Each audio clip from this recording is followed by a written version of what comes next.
नमस्कार दोस्तों, मेरा नाम है अतुल और आपका हमारे YouTube चैनल पर बहुत बहुत स्वागत है। तो दोस्तों, मैंने एक टॉपिक स्टार्ट किया था जिसका नाम है महाद्वीप। तो महाद्वीप में से हमने 3 महाद्वीप आप लोगों को मैंने पढ़ा दिए थे। आज हम उसी क्रम में चौथे महाद्वीप को लेके चलेंगे और उस महाद्वीप का नाम है दक्षिण अमेरिका महाद्वीप। मैंने एशिया, अफ्रीका और उत्तरी अमेरिका महाद्वीप मैंने पढ़ा दिया है। आज उसी क्रम में हम दक्षिण अमेरिका महाद्वीप के बारे में पढ़ेंगे। तो दोस्तों देखिए, दक्षिण अमेरिका जो महाद्वीप है वो विश्व का चौथा सबसे बड़ा महाद्वीप है। कौन से क्रम का है? तो चौथे क्रम का है, चौथे नंबर का सबसे बड़ा महाद्वीप है। ठीक है। इसके बाद अगर इसको हम बात करें कि इसका जो लगभग 2/3 भाग है वो विषुवत रेखा के दक्षिण में उष्णकटिबंधीय भाग में फैला हुआ है। उष्णकटिबंधीय भाग क्या होता है कि एक वहाँ पे एक गर्मी टाइप की कुछ ज़्यादा होती है और वहाँ पे क्या होता है कि पेड़ पौधे जो होते हैं बहुत ही हरे भरे उस एरिया में होते हैं। ठीक है। अगर हम बात करें कि इसी का जो सबसे बड़ा भाग है वनाच्छादित है। वनाच्छादित का मतलब वहाँ पे वन वगैरह ज़्यादा पाए जाते हैं। ठीक है दोस्तों, इसके बाद हम आगे देखेंगे कि स्थलाकृति के आधार पर इस महाद्वीप को कितने भागों में बांटा गया है। तो स्थलाकृति के आधार पर इस महाद्वीप को हम 7 भागों में हम विभाजित करते हैं और वो 7 भाग कौन कौन से हैं तो उसको भी हम अच्छे से जान लेते हैं। देखिए, सबसे पहला है एंडीज पर्वत, इसके बाद पराना का पठार, इसके बाद ब्राजीलियन शील्ड, इसके बाद तटीय मैदान और पराना या पराग्वे का पठार और अमेजन बेसिन और ओरिनोको बेसिन। अगर हम दोस्तों वही आगे हम बात करें, वहीं पे देखिए इस महाद्वीप में एक के पर्वतमाला है जिसको हम बोलते हैं एंडीज। एंडीज पर्वतमाला है, वो उसकी लंबाई कितनी है तो उसकी लंबाई है 7,000 किलोमीटर। और इस एंडीज पर्वतमाला की जो सबसे ऊंची जो चोटी है उस चोटी का नाम क्या है तो उस चोटी का नाम है एकांगुआ। एकांगुआ या अकांगुआ उसको हम बोलते हैं। ठीक है, इसको हम आगे भी पढ़ेंगे। इसके बाद हम ये देखिए, ये हम पॉइंट जान चुके हैं कि एंडीज पर्वतमाला की लंबाई 7,000 किलोमीटर है। और इसके बाद हम अगर आगे देखें तो दक्षिण अमेरिका में विषुवत रेखीय वर्षावन पाए जाते हैं। तो दक्षिण अमेरिका में कौन से वर्षावन पाए जाते हैं तो वो है विषुवत रेखीय वर्षावन पाए जाते हैं। और इन वनों का स्थानीय नाम क्या है? सेल्वस। मतलब उन वर्षा वनों जो दक्षिण अमेरिका में जो वर्षा वन पाए जाते हैं उन वनों को वहाँ के लोग जो स्थानीय नाम वहाँ का क्या है तो उसका नाम है सेल्वस या सेल्वास। ठीक है, जैसे हम लोग सेल्वास घास के मैदान जो पढ़ते हैं वही चीज़ है। अगर हम बात करें वेनेजुएला एक देश है वहाँ पे। तो वेनेजुएला में उष्णकटिबंधीय सवाना के घास के मैदान जो पाए जाते हैं उनको हम क्या कहते हैं? उनको हम लानोस कहते हैं। तो जो सवाना घास के मैदान जो क्या नाम है कि वेनेजुएला में जो पाए जाते हैं उनको हम लानोस कहते हैं। ठीक है। इसके बाद अगर हम बात करें कि मध्य ब्राज़ील यानी कि जो बीच का जो ब्राज़ील एरिया है, तो मध्य ब्राज़ील में उष्णकटिबंधीय घास के मैदान को हम क्या कहते हैं तो उनका नाम है कैंपोस या कंपास। ठीक है, कंपोस इसको हम कहते हैं। अगर हम यही बात करें कि एंडीज पर्वतमाला, देखिए अगर हम बात करें विश्व की सबसे बड़ी पर्वतमाला कौन सी है तो वो है हिमालय पर्वतमाला। ठीक है। इसके बाद अगर हम बात करें कि एंडीज पर्वतमाला कौन से नंबर की है तो वो है दूसरे नंबर की।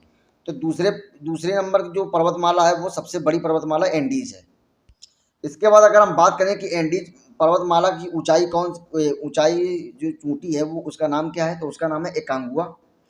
तो एकांगुआ जो चोटी है वो उसकी ऊंचाई है 6960 मीटर। ठीक है।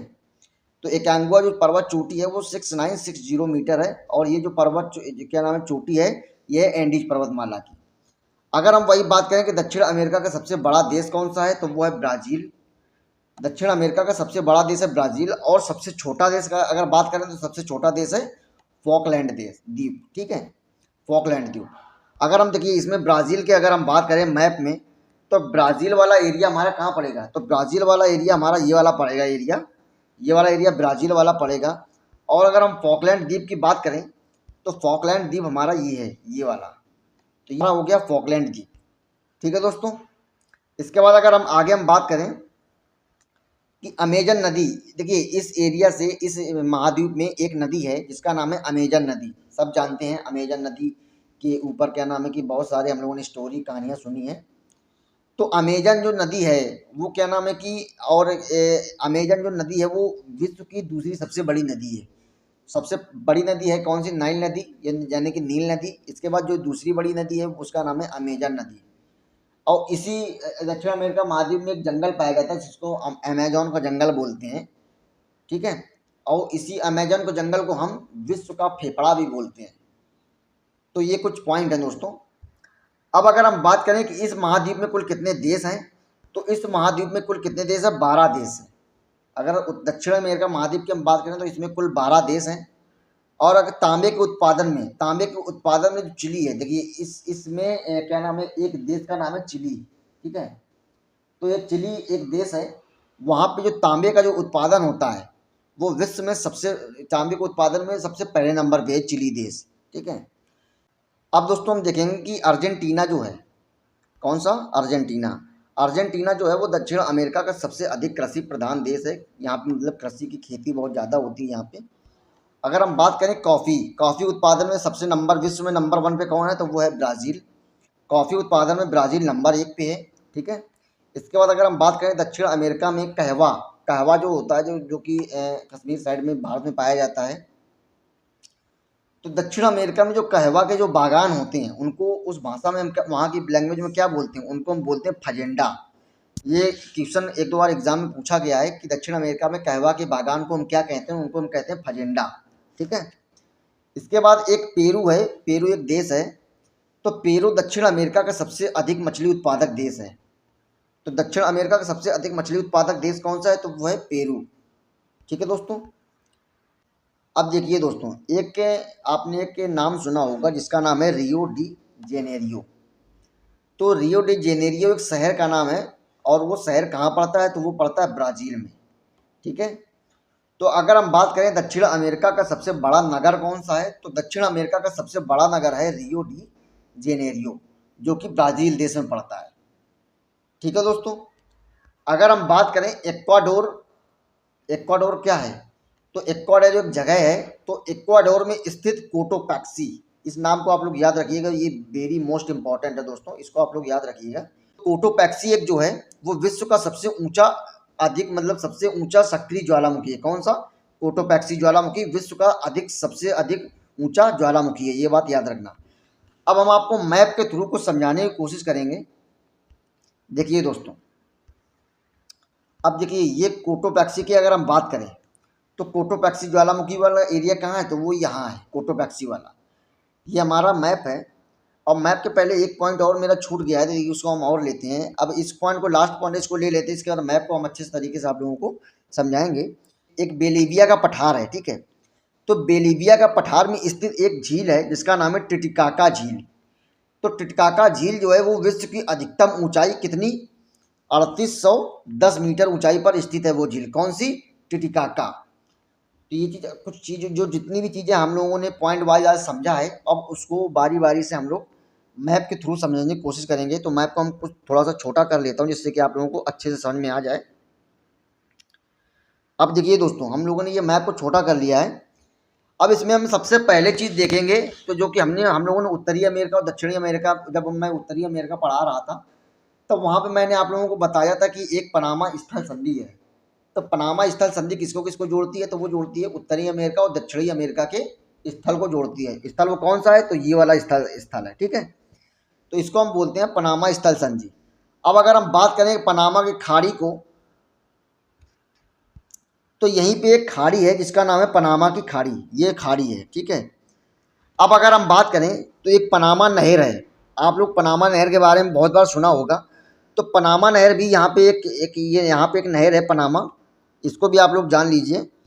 अगर हम बात करें कोटोपैक्सी के, जो वहाँ के जो सक्रिय ज्वालामुखी है जो सबसे ऊंचा है, वो एरिया ये पड़ता है कोटोपैक्सी वाला, ठीक है। तो कोटोपैक्सी जो है वो दक्षिण अमेरिका का, या पूरे विश्व का जो बात करें, अगर कोटोपैक्सी जो ज्वालामुखी है वो सक्रिय ज्वालामुखी है, ठीक है। और इसके बाद अगर हम बात करें कि जो लानोस, जो घास का मैदान जो एरिया होता है वो यहाँ पे है, ये वाला एरिया पड़ता है लानोस का, ये वाला एरिया लानोस का वाला पड़ता है, ठीक है। और दोस्तों इस महाद्वीप में एक जलप्रपात पड़ता है जिसका नाम है एंजिल जलप्रपात। तो एंजिल जलप्रपात सब लोगों ने सुना होगा, जो कि एंजिल जलप्रपात जो है वो विश्व का सबसे ऊंचा जलप्रपात है, ये हम सब लोग जानते हैं, ठीक है। तो इसके बाद अमेजन नदी जो है वो, देखिए ये अमेजन नदी बह रही है, ये अमेजन नदी हो गई। इसके बाद टिटिकाका झील जो अभी पड़ी हुई थी, तो वो यहाँ पे ये वाले एरिया जो है वो टिटिकाका झील हो गई, ठीक है। और ये हमारा हो गया बेलीविया का पठार। कौन सा? बोलीविया का पठार ये हो गया, ये अटाकामा मरुस्थल जो है वो यहाँ पे पड़ता है। ये देखिए ये वाला जो एरिया पड़ता है वो चिली देश है। कौन सा? ये जो एरिया है ये वाला जो एरिया है वो चिली देश है, किनारे किनारे। तो इसी चिली देश में एक मरुस्थल पड़ता है जिसको हम बोलते हैं अटाकामा मरुस्थल। ठीक है दोस्तों, इस चीज़ को आप लोग याद रखिएगा। इसके बाद ये हम अगर हम बात करें कि ये कंपास जो है वो भी घास के मैदान थोड़ा सा है। अगर हम ब्राज़ील के पठार की हम बात करें तो ये ब्राज़ील का पठार का एरिया ये पड़ जाता है। तो ये कुछ चीज़ें थी दोस्तों। अब पंपास घास के मैदान ये इधर पड़ जाते हैं। तो ये कुछ चीज़ें थी दोस्तों जो कि हमने आपको समझाने की कोशिश की है।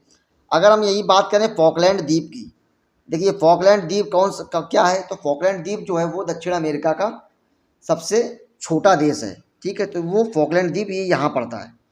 ठीक है दोस्तों, तो दोस्तों आज का ये टॉपिक यहीं पे ख़त्म होता है और उम्मीद करता हूँ कि आपको ये टॉपिक ज़रूर समझ में आया होगा, क्योंकि मैंने पूरी कोशिश की है इस टॉपिक को समझाने की।